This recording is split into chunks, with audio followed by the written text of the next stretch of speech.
Hello दोस्तों, कैसे हैं आप सभी। उम्मीद करता हूं आप सभी बहुत ही अच्छे होंगे। तो आज की इस वीडियो में हम पढ़ने वाले हैं क्लास 12 फिजिक्स का बहुत ही इंपॉर्टेंट चैप्टर जो है विद्युत धारा, जिसका ये बहुत ही इंपॉर्टेंट टॉपिक का नाम है जो है ओम का नियम। तो ओम का नियम भैया क्या होता है, इसका कथन क्या होता है, इसका फॉर्मूला क्या होता है, इस वीडियो में हम सब कुछ जानने वाले हैं। अब बहुत ही अच्छे समझ में आएगा कि भैया ओम का नियम किसे कहते हैं। उसके बाद हम देखेंगे कि इसी के संबंध में एक आता है जिसका नाम है प्रतिरोध, एक टॉपिक है। उसके बारे में समझेंगे कि प्रतिरोध का परिभाषा क्या होता है, इसका अर्थ क्या होता है, इसका फॉर्मूला क्या होता है, इसका बीमीय सूत्र, राशि, मात्रक, ये सभी क्या होते हैं इस वीडियो में हम समझेंगे। अब बहुत ही अच्छे से आपको समझ में आएगा। तो चलिए दोस्तों अपने टॉपिक को शुरू करते हैं। तो हमें सबसे पहले पढ़ना है भैया ओम का नियम, जो कि बहुत ही इंपॉर्टेंट होने वाला है, ठीक है, बोर्ड एग्जाम के लिए। ओम का नियम कि भैया ओम का नियम कहते किसे हैं। तो याद रखेंगे दोस्तों, ओम नामक जो वैज्ञानिक थे उन्होंने भैया ओम का नियम दिया था और इन्होंने अपने कथन में क्या बताया था। सबसे पहले इसका हमें कथन शब्द लिखना रहता है, ठीक है। जो इसका कथन होता है ना इनका, ये हमें सबसे पहले लिखना होता है। तो कथन में हमें क्या लिखना है, कथन में हमें ये इन्होंने मतलब ओम जो नामक वैज्ञानिक थे उन्होंने क्या बताया, कथन में अपने बताया कि कोई भी यदि चालक तार है तो उस चालक तार की भौतिक अवस्था में कोई परिवर्तन न हो रहा हो, ठीक है। कोई भी चालक तार है तो उसके भौतिक अवस्था में कोई परिवर्तन न हो रहा हो तो उस चालक के सिरों पर उत्पन्न विभवांतर उस चालक में प्रवाहित धारा के समानुपाती होता है, ठीक है। तो अभी आपको समझ में नहीं आ रहा होगा तो कोई दिक्कत नहीं है, अभी आपको समझ में आ जाएगा। एक हम परिपथ बनाते हैं, उसके बाद आपको लिखवाया जाएगा और समझाया जाएगा तो बहुत ही अच्छा समझ में आएगा। ये हम परिपथ बनाते हैं और जिसमें हमने क्या लगाया, ये कोई परिपथ है, देखिए ध्यान दीजिएगा। यहाँ पे हमने दो पॉइंट्स लिए हैं, एक ए पॉइंट्स है, एक बी पॉइंट्स है, और इन दोनों को हमने मिला दिया। अब ध्यान दीजिएगा, इनमें हमने क्या कर दिया, एक हमने कुंजी लगा दिया, एक हमने बैटरी लगा दिया और इसको हमने जोड़ दिया। अब मान लेते हैं कि ये जो बैटरी है, बैटरी से क्या हो रहा है, आई धारा प्रवाहित हो रही है। अब जब इसमें परिपथ में धारा प्रवाहित हुआ तो इस चालक, जो चालक है ए बी, एक चालक है जिस पर क्या हो गया, जिसके सिरों पर विभवांतर क्या उत्पन्न हो गया, भी उत्पन्न हो गया। तो उनका कहने का मतलब ये था, कि यदि किसी चालक के, ये कोई चालक है तो किसी चालक के भौतिक अवस्था में कोई परिवर्तन न हो रहा हो तो उस चालक के सिरों पर उत्पन्न विभवांतर उसमें प्रवाहित धारा के समानुपाती होता है। मतलब भी जो होता है वो आई के समानुपाती होता है। उनका कहने का मतलब ये था।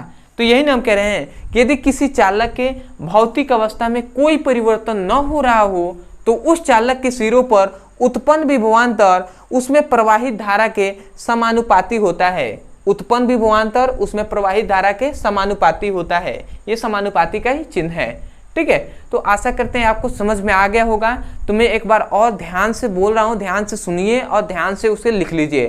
तो आपको क्या बोलना है, आपको यही बोलना है कि यदि किसी चालक के भौतिक अवस्था में कोई परिवर्तन न हो रहा हो तो उस चालक के सिरों पर उत्पन्न विभवांतर उसमें प्रवाहित धारा के समानुपाती होता है, ठीक है। तो सबसे पहले मैं यहाँ पे कथन लिख दे रहा हूँ, उसके बाद इसको हम बात करेंगे आगे। तो हम क्या लिखेंगे, यदि इनके कथन पे हम यही लिखेंगे।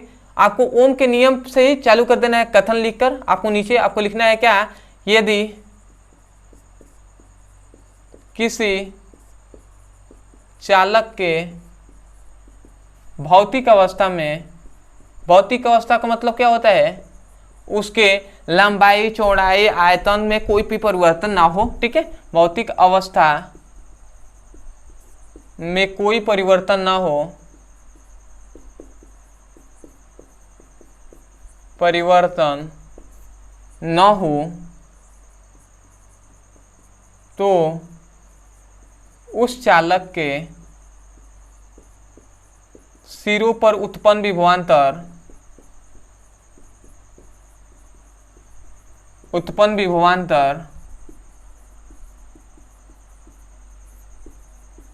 उसमें प्रवाहित धारा के क्या होता है, उसमें प्रवाहित धारा या विद्युत धारा के समानुपाती होता है।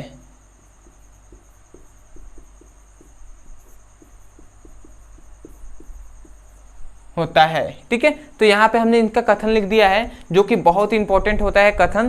तो हमने क्या कहा, यदि किसी चालक के भौतिक अवस्था में कोई परिवर्तन ना हो रहा हो तो उस चालक के सिरों पर उत्पन्न विभवांतर उसमें प्रवाहित धारा के समानुपाती होता है, जो भी समानुपाती आई हमने लिख दिया है। अब आपको थोड़ी सी बात ध्यान देना है, यदि ये समानुपाती का चिन्ह हटता है और इक्वल का चिन्ह आता है इक्वल टू का, तो यहाँ पे एक नियतांक आता है जो है आर आई हो जाता है। जब समानुपाती से इक्वल आता है तो आर एक नियतांक आता है।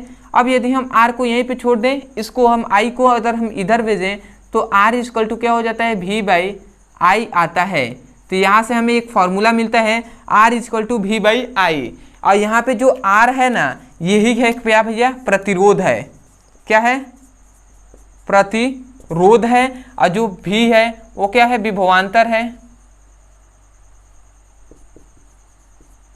और जो आई है वो क्या है, विद्युत धारा है। तो इसको आपको याद रखना है। तो यहाँ से हमने क्या बोला, प्रतिरोध आर बराबर क्या होता है, वी बाई आई, इसका फॉर्मूला होता है।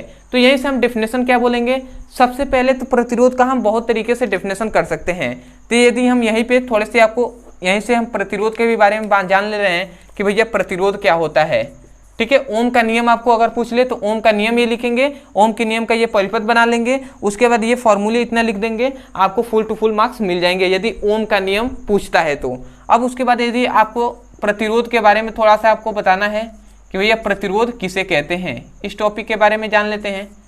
तो यदि हम प्रतिरोध के सबसे पहले अर्थ पे बात करें कि इसका भैया अर्थ क्या होता है, तो इसका अर्थ ही होता है कि धारा के मार्ग में अवरोध उत्पन्न करना ही प्रतिरोध कहलाता है। समझ में आया कि यदि धारा प्रवाहित हो रही है, किसी भी चालक में धारा बह रही है, तो उसके मार्ग में अवरोध उत्पन्न करेगा, उसके मार्ग में रुकावट बनेगा, उसे ही हम क्या कहेंगे, प्रतिरोध कहेंगे।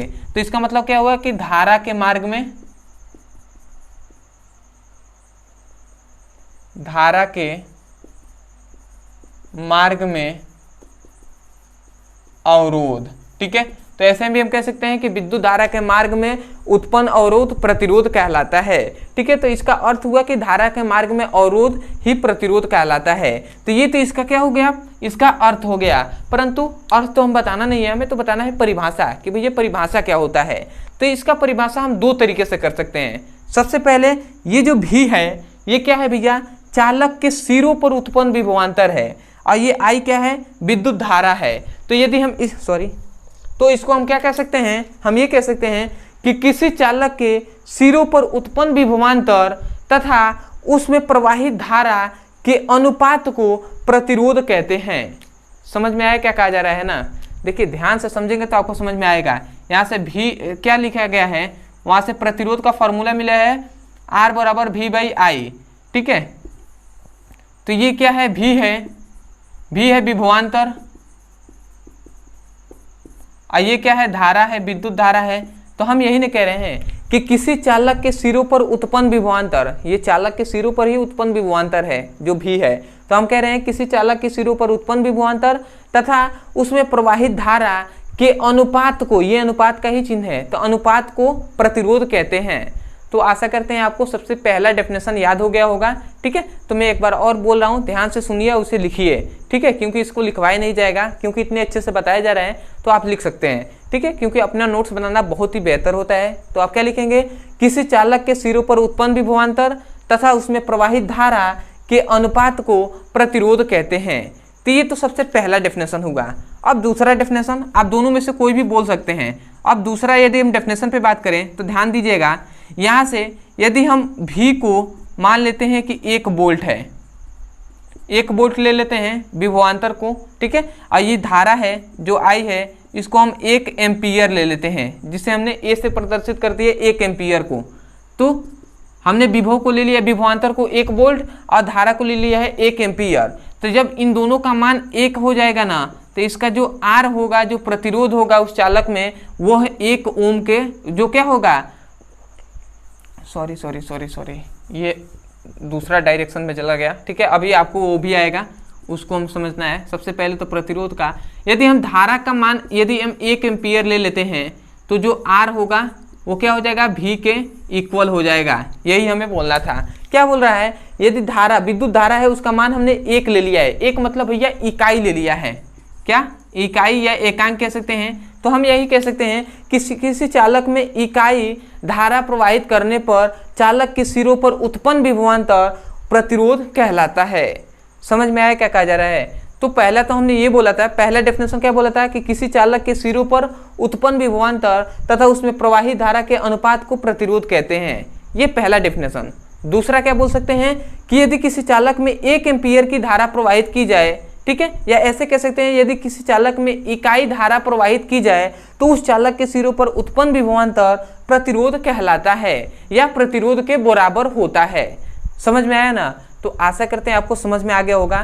तो एक बार मैं चाहता हूं कि आप लिख भी लें, तो इसलिए मैं स्लोली से बोल रहा हूं, इसको ध्यान से सुनिए और इसको दूसरे डेफिनेशन को लिख लीजिए। क्या लिखेंगे कि इकाई मतलब हम क्या कह सकते हैं, किसी चालक में इकाई धारा प्रवाहित करने पर उस चालक के सिरों पर उत्पन्न विभवांतर प्रतिरोध कहलाता है। ठीक है, तो आप इसको लिख लेंगे। आशा करते हैं आपको समझ में आ गया होगा।